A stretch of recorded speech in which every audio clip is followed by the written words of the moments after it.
By what name are you known? There are some who call me Tim.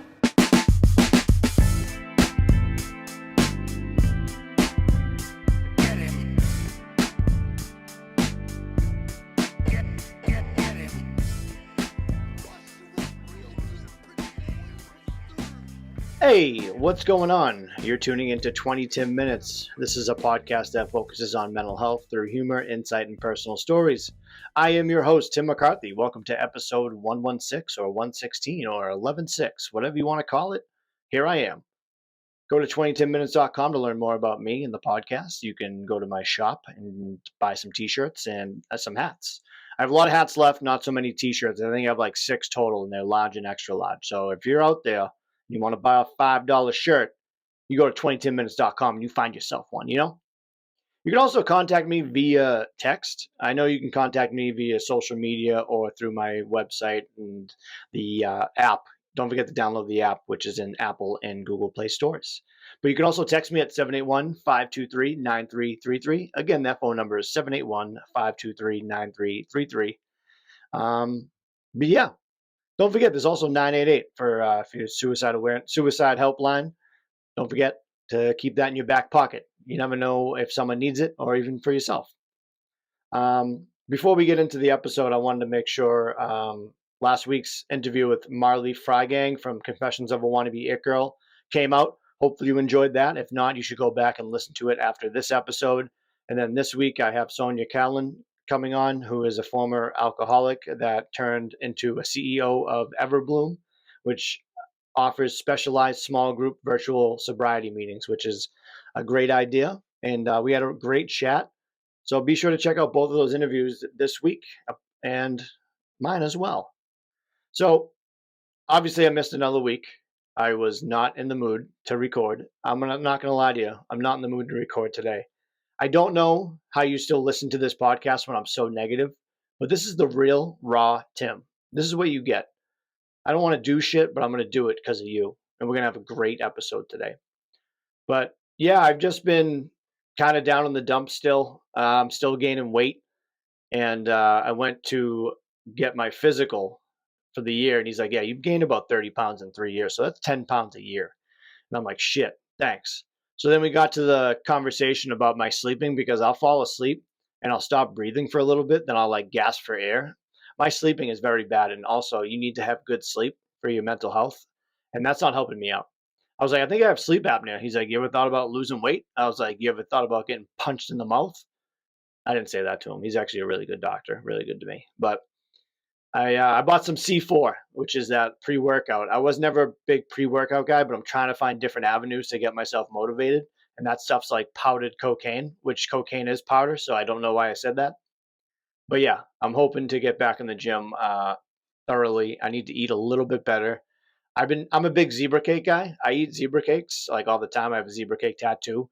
But the double fudge rounds, like the oatmeal cream pie, but the chocolate version, those things are to die for. I eat around it, and then I eat the middle part last because it's so good, because it has all that chocolate flavoring in it. My mouth is watering just thinking about it.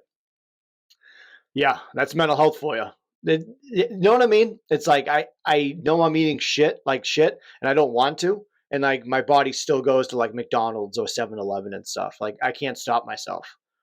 And I got to look into that. But like I told my prescriber about my medication, which Adderall is still having a fucking issue, dude. I'm sick of it. But I said the same thing, and he was like, well, you need to work out. I was like, well, I don't have motivation to work out. I don't get enough sleep. He's like, well, if you work out, you'll get better sleep. I'm like, bruh, I need something else. Like, I'm getting like kind of annoyed with everything. Like, we bumped my Wellbutrin up, but I don't know if that's going to help me at all. Like Adderall like doesn't even work for me anymore. 60 milligrams a day, you fucking take down a horse. And I'm taking that and I like fall asleep on it. I don't know. I don't understand. I don't think medication works for my body. I need to go the holistic route, which I have a lot of interviews with people that are holistic. I'm not saying I'm not like against it. I just don't really know much about it. Like I can't meditate and like do all that shit. I'm too high strung. You know what I mean? But yeah. Anyone get the AI on Snapchat yet? That thing freaks me the fuck out. I told a joke that was told to me, It goes like this. There's these two muffins in an oven. One muffin goes, "Hey man, it's hot in here." Then the other muffin turns to him and goes, "Holy shit, a talking muffin." So I said that joke to the AI and they said they really liked it. So I was like, "Why do you like it?" And they explained the joke to me. They were like, "Oh, I like the unexpected twist of the other muffin not knowing he's a muffin." And it was a good pun and punchline. And I was like, "How in the fuck does AI know that?" I've been chatting with it too much and they ask me questions that I won't answer. It's like, "Oh, what do you do for work?" I'm like, "I ain't falling for that. I will give you the bare minimum, but I want to know everything about this AI." And I know there's Chat GBT, which I have not taken a look under the hood yet, but this shit freaks me out. Motion City soundtrack, the future freaks me out. I just don't know what's next for us. I don't know. I think when we're older, like when I'm like 80, there'll be Ubers with like driverless cars, like it's Total Recall that will like bring us to our appointments, which is gonna be sweet. So that one better happen. If they're doing self-driving cars now, like what's next? Freaks me the fuck out. God damn it. I think I'm too close to my mic. If you're watching this on YouTube, it's probably pretty loud. I will do that. But yeah. So we up to my Wellbutrin. What else do I got to talk about here? Been on a couple interviews lately. Keep an eye out for that. My weekly mixtape I was on, we made a playlist of pump up jams, and it was awesome. I had to start the playlist off with the intro to Dark as Hell and what's that DMX album called? I forget what it's called. I got to look that up real quick before I lose my mind. DMX. It's Dark and Hell is Hot. That intro, boom boom, the Mike Tyson intro that he used against Peter McNeely, I believe, and beat the shit out of him. That was a great fight.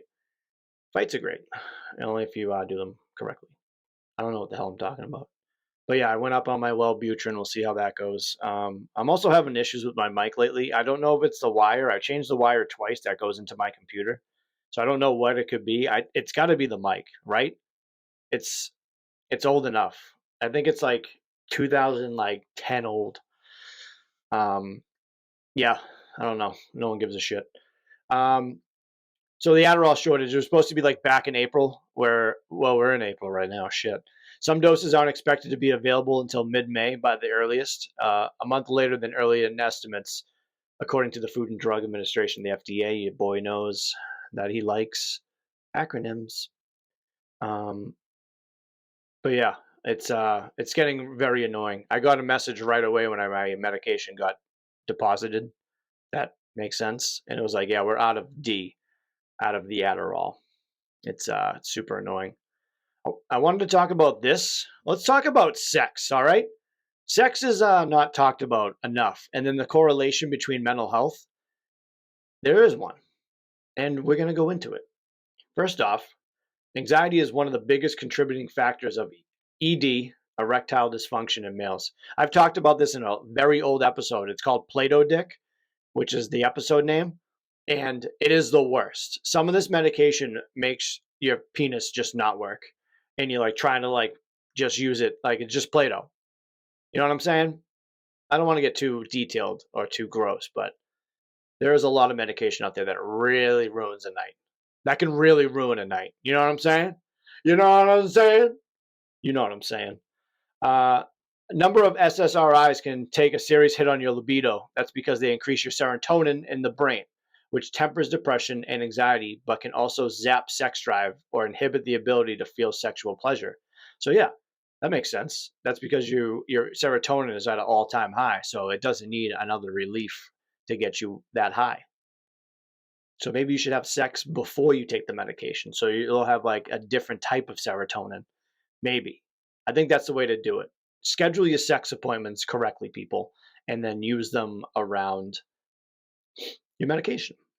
I don't know. I don't know if that's a good idea or a bad idea. So take that with a grain of salt and do what you want to do. It's your life. I don't want your life, Varsity Blues.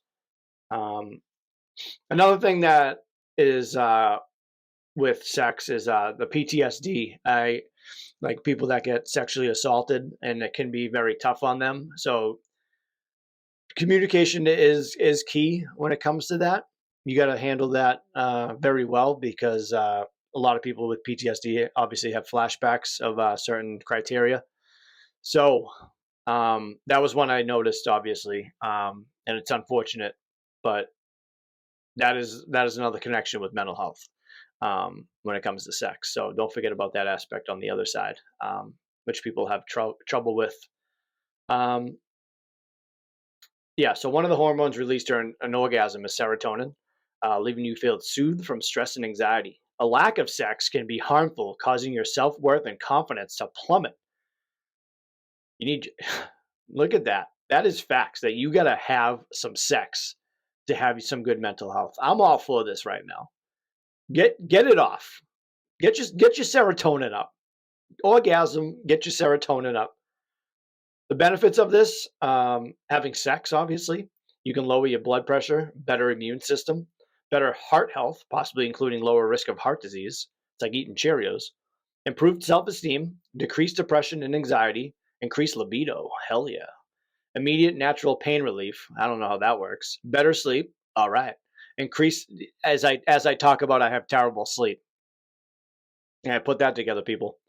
Increased satisfaction with your mental health, increased levels of trust, intimacy, and love in your relationship, uh, improved ability to perceive, identify, and express emotions.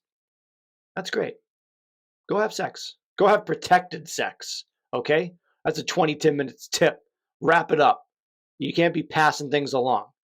We already got cold sores, which I've always said should be called cool sores because sharing is caring. But you don't want the fucking cold sores down under, if you know what I'm saying. Herpes. Yeah. Wrap it up. Don't make me tell you again. So at an older age, sexual activity may affect your well-being and ability to think. Huh. Research found that sexually active adults between 50 and 90, gross. Also, I don't kink shame. I'm just saying that's old. That's pretty old.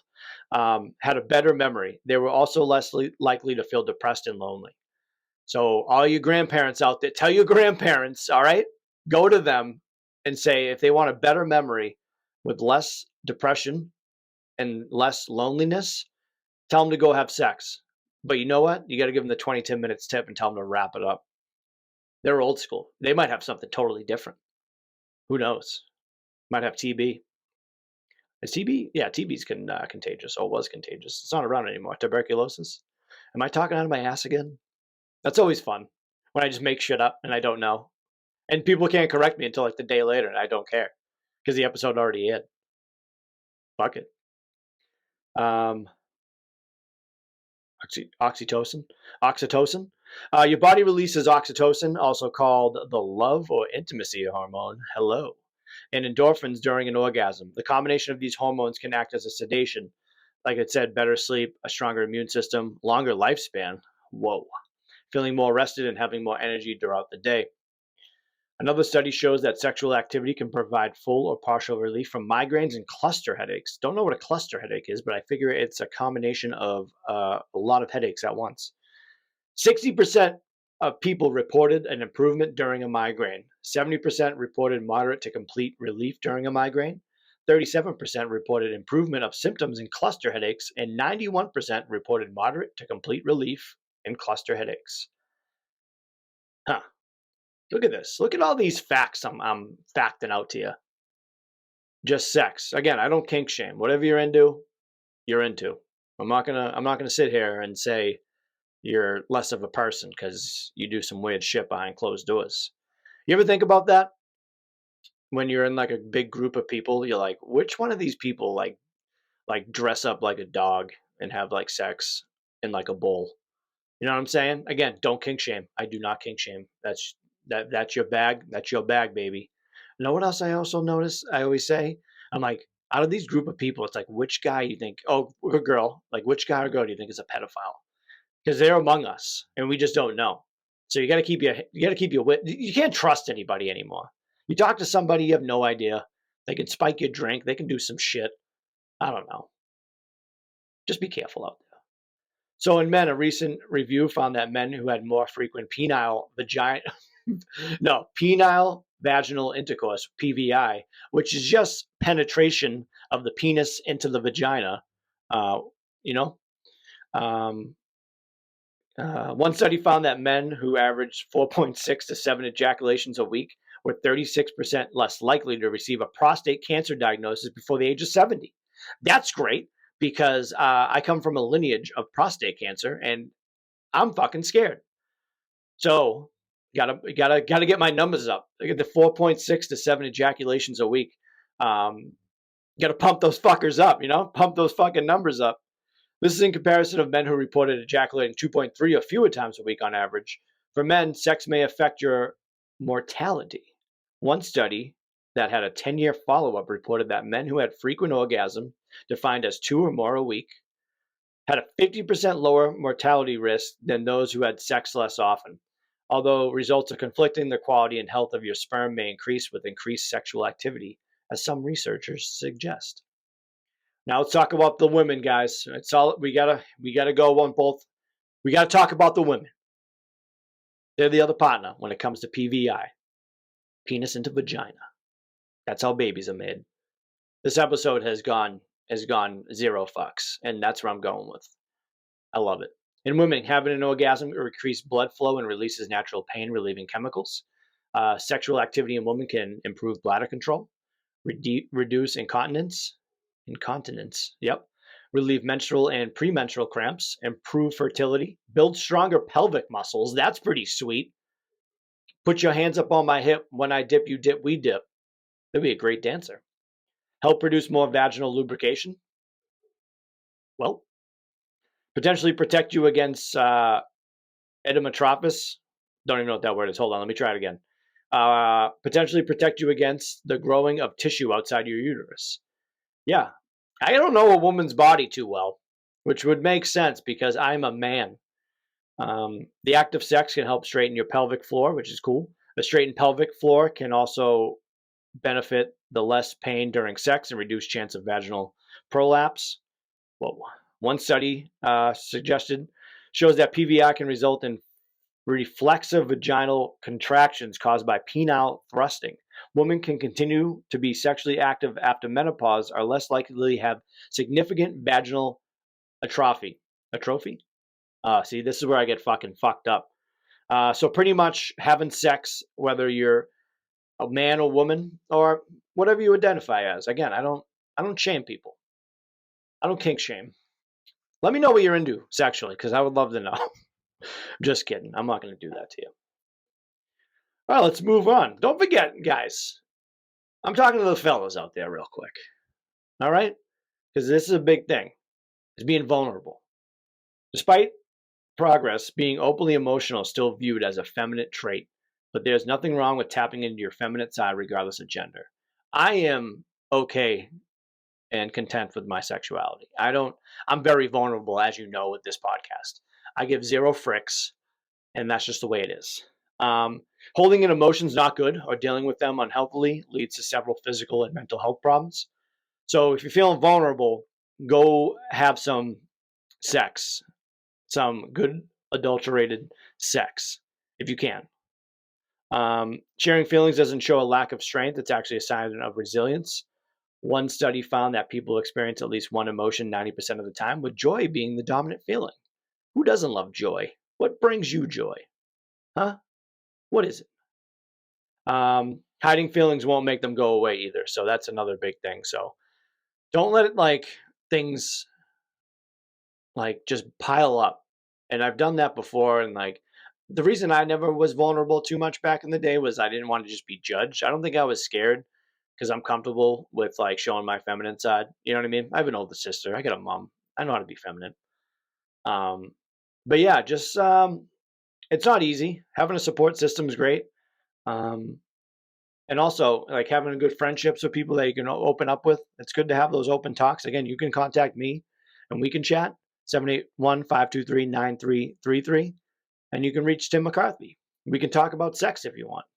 So don't forget out there, go have protected sex if you can. Find a partner. You have a friends with benefit? Whatever. Be a friends with benefit. Maybe go find a relationship and boost up your mortality. Have better pelvic muscles, pelvic thrust. You know what I'm saying? This has been a great episode. I'm actually in a good mood now because I didn't ejaculate, but I feel like I'm very relieved with how this episode went. And I want to know what your thoughts are about this episode because it was very difficult for me. to talk about these things by myself. But have good sex out there, people. You've listened to 20 minutes. I am your host, Tim McCarthy. Thank you for rocking with me. You know what, guys? I love you, and have a good one. And we're clear.